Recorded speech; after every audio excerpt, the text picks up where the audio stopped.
I'm sorry, my phone ran out of space, so we'll finish it up on this video. So we're starting the end of problem number 18 here. So the domain, since remember the domain is from left to right. And so this arrow goes to the left, this arrow goes to the right. So again, the domain will be all real numbers. But notice that both of the arrows point up. So when we're dealing with the range from bottom to top,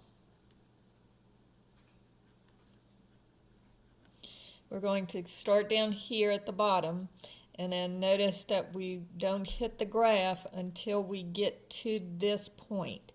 And the y coordinate, remember the range is the y values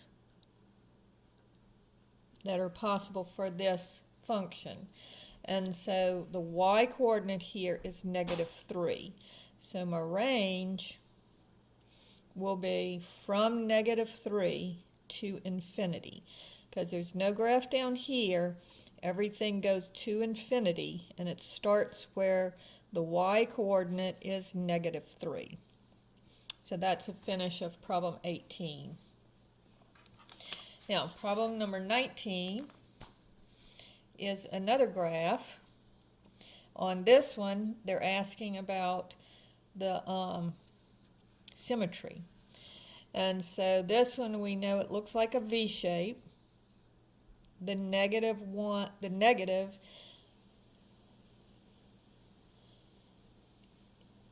is a reflection about the x-axis, and the 3 is a stretch. And so we know that this is a V shape, and it's going to turn down, and it's not shifted at all. So we don't really have to worry about the stretch, but notice that the symmetry here is this looks the same on this side, it's a mirror image on that side. So this is symmetry about the y-axis.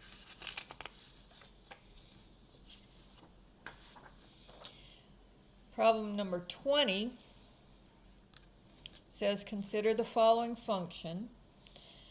And notice that this is also an x cubed. So the x cubed, looking back at our original graphs, the x cubed looks like a snake. So that I know that it's going to look like this. And notice that the only thing that's happening is that there is a -6 on the inside of the parentheses with the x. And so this is going to be an x shift or a horizontal shift.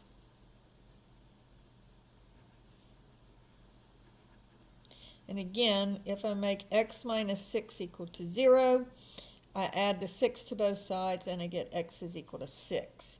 So the shift here will be to the right 6.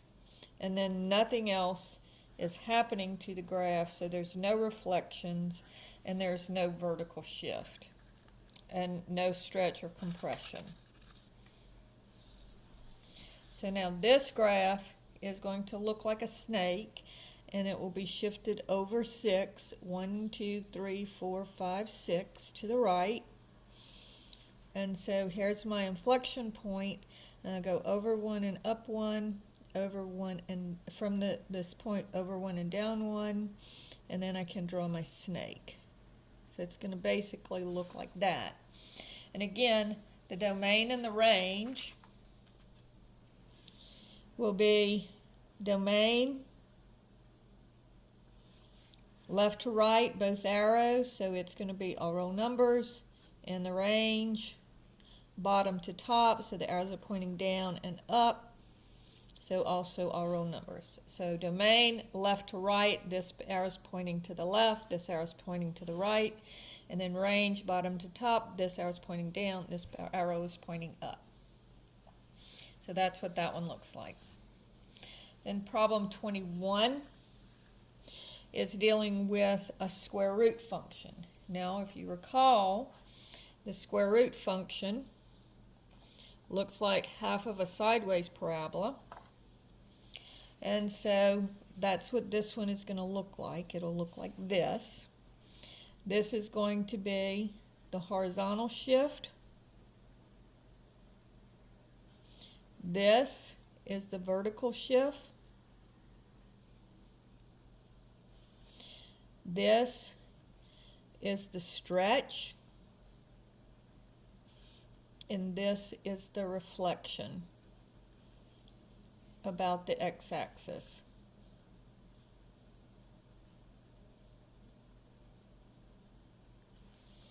All right, so let's go to the horizontal shift. The horizontal shift, we're going to say x plus 2 equals 0.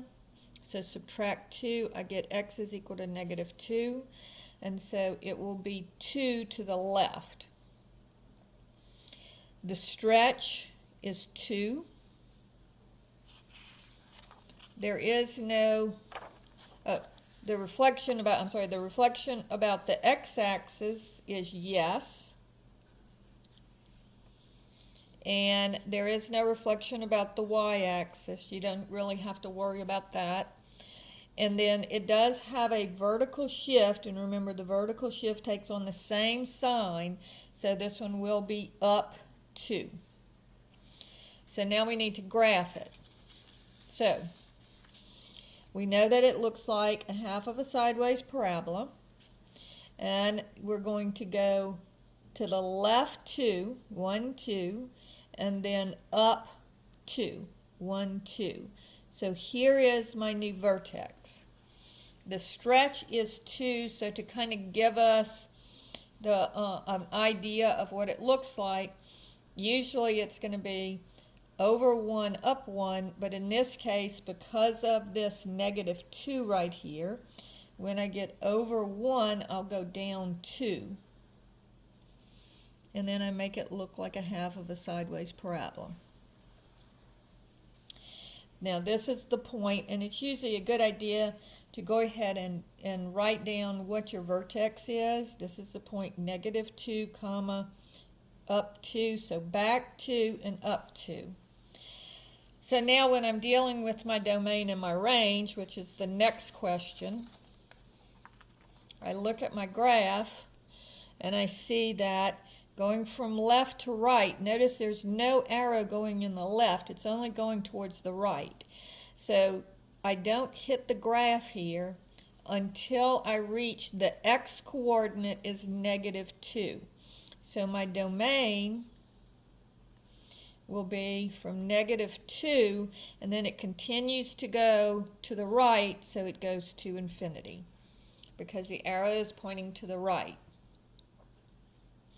And then when I'm dealing with my range, notice that the arrow is pointing down, so the graph will continue to go down all the way to negative infinity, but it stops when it gets to its highest point, which here the y-coordinate, remember the range is dealing with the y-coordinates, and so the y-coordinate here is 2, so it starts at negative infinity, because you always go from bottom to top, from negative infinity to 2.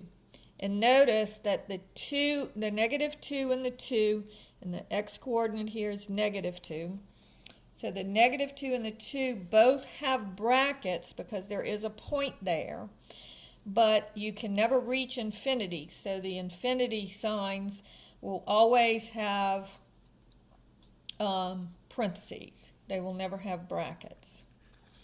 All right, problem number 22 says, find the open intervals where the following function is increasing, decreasing, or constant. Express your answer in interval notation. So notice that this one,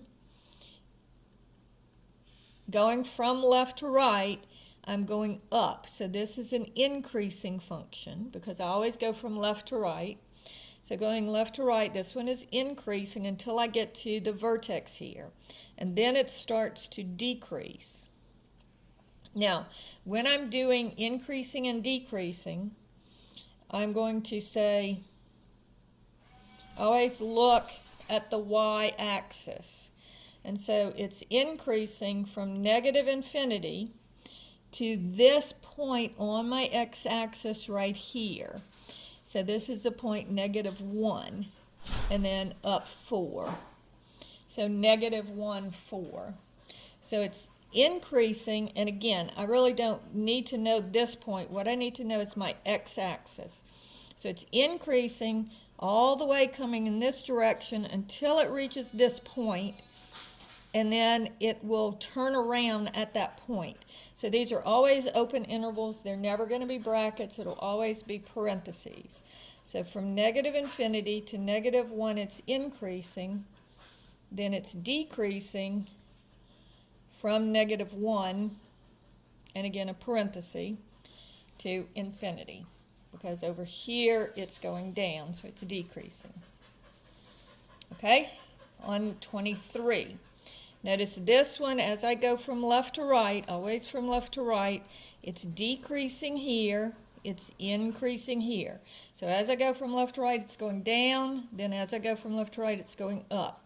So again, I need to know what this the x-coordinate is, so this would be 4. So it's decreasing from negative infinity to 4, and it's increasing from 4 to infinity. And again, always parentheses, because at 4 is the point where it turns around, so it's not increasing or decreasing there. All right, so now we're getting into functions. And when we're doing functions, when we're adding functions, f plus g of -2 is simply equal to f of -2 plus g of -2. And so they tell us here that f of -2 is 2. So in for f of -2, I'm going to write what f of -2 is, because remember we talked about it being an input-output machine.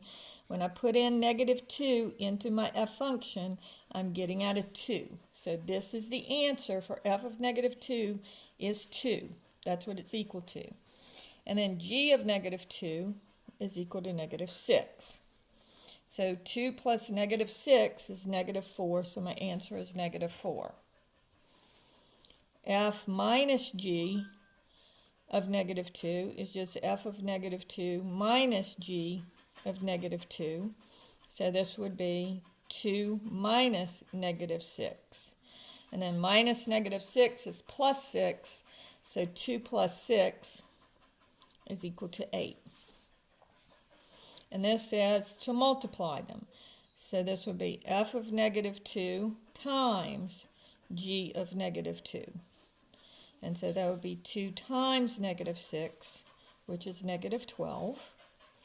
And then f divided by g of -2 is going to be f of -2 divided by g of -2.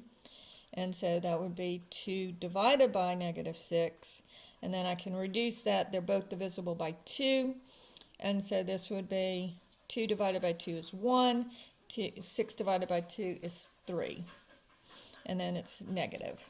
So this would be -1/3. All right. Now in these, problem 25, it's a little bit different because you have, they don't give you the values for f of -2 and g of -2. So first we're going to have to figure that out. And so I'm going to have f of -2, and I'll plug -2 into my f function wherever I see the x. So this would be -2 plus 9 over 3. So this would be 7/3. And then g of -2, I'm going to plug the -2 in for the x here in the g function. So that would be -2 cubed minus 3. So -2 cubed is -8, minus 3 would be -11. So now, just like I did in problem 24, I now know that f of negative 2 is equal to 7/3, and g of negative 2 is equal to negative 11. So now, it says f plus g of negative 2. So before I do that, I find out what f of 2 is and what g of 2 is. And then I've got, this is just going to be f of negative 2 plus g of negative 2. So f of negative 2 is 7/3 plus negative 11. So this one I need to make my denominators the same, times 3.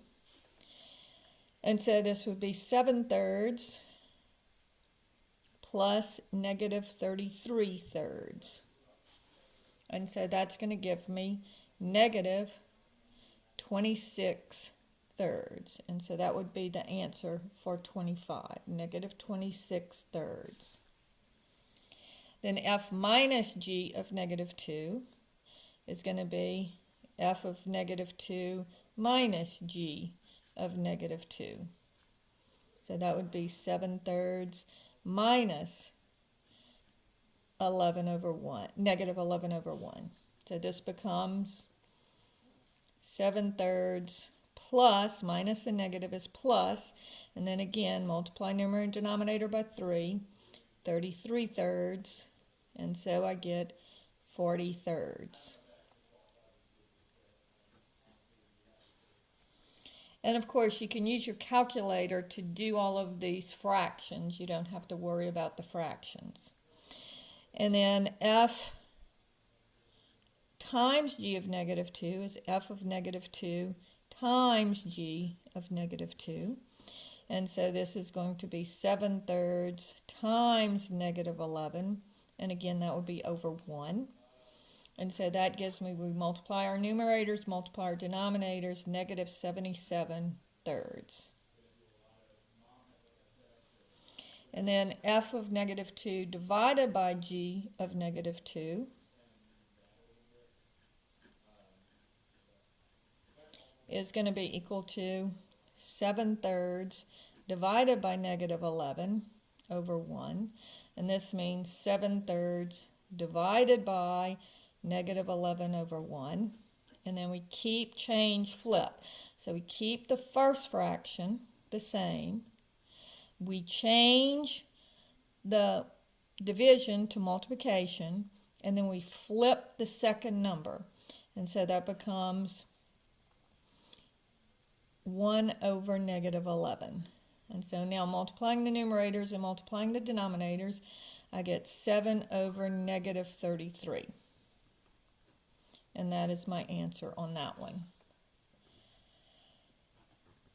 So don't forget, when you're dividing fractions, it's keep, change, flip. All right, problem number 26 is still dealing with functions, so we'll continue here. And again on this one, first I need to figure out what is f of 1 and what is g of 1. So to find out what f of 1 is, remember it's input output. So when I put in the x, I get out the y. So if I put in negative 4, I get out a 2. If I put in a 1, I get out negative 1. So here it's saying, what is f of 1? So when I put in the 1, what do I get out? Negative 1. And then g of 1, same thing. I go over to where my x-coordinate is 1, because that's what I'm putting in, and what do I get out? I get out a 2. So now, this would be f of 1 plus g of 1, which is negative 1 plus 2, which is 1. And f minus g of 1 would be f of 1 minus g of 1, which is negative 1 minus 2, which is negative 3. And f times g of 1 is f of 1 times g of 1, which is negative 1 times 2, which is negative 2. And then f divided by g of 1 is f of 1 divided by g of 1, which would be negative 1 divided by 2, which gives you negative 1/2. Now the next part is on the composition of functions. So on the composition of functions, we have f of negative 9 is 13 and g of 2 is negative 9. And they want to know what is f composed with g of 2. So what that means is f of g of 2.